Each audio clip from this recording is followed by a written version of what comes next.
A man who does not love a woman enough to die for her has no right to call himself a husband. So it's actually a balanced equation. This is why a woman who submits to a husband, who is a husband indeed, is not taking a risk.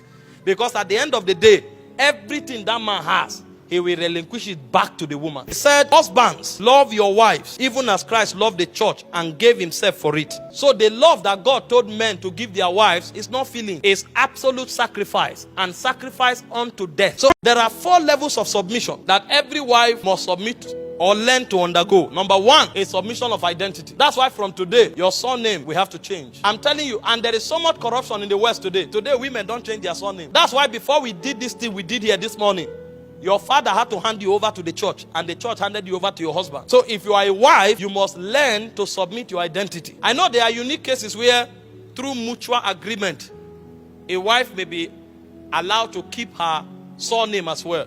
These things happen. For example, there are places where certain men don't have any male children, and a generation is about to be wiped up. So out of honor, you can be asked to just keep your son. All of those things happen. I'm not against if there is a mutual agreement, but you need to understand that you have to submit your identity. You will henceforth find your identity in him. And that's how heaven recognizes it. That's why I say a woman cannot prophesy with her head uncovered. That means that woman must always stay under government. The husband must be her identity. He wasn't talking about this head. Because in the previous verses, he called the man the head of the wife. So if you are studying in context, it's talking about the man. So the woman must come under the covering of the husband, so that the husband will have honor as she submits to him.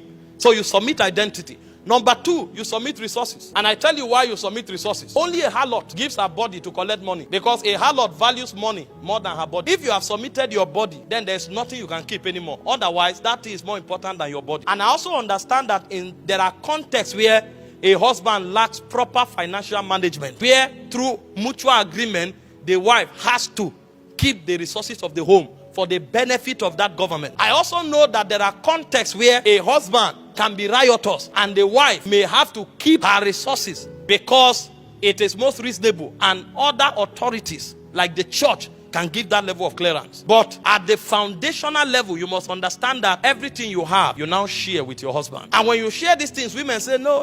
Man, that's why we warn you. Don't marry somebody that you love because you saw the size of his chest. Marry somebody that you trust, because it's foolishness to want to commit your life to somebody and then you are saying, I'm careful. If you are afraid, why did you enter the marriage? Is that not risk that is unreasonable? If you don't trust a man enough to submit to that man, what are you doing with him in the altar? You must learn to trust before you submit your feelings, because there are requirements in this institution. Number 3, you submit your authority. That means you come under his authority. He becomes your head. So everything you want to do today, he has to give permission for you to do it. That's how God designed it. You can no longer wake up and say, I want to go to Dubai. I feel like going on holiday. You can no longer wake up and say, I want to do this. I want to. It's no longer in your syllabus. From today, it's may I. That's marriage.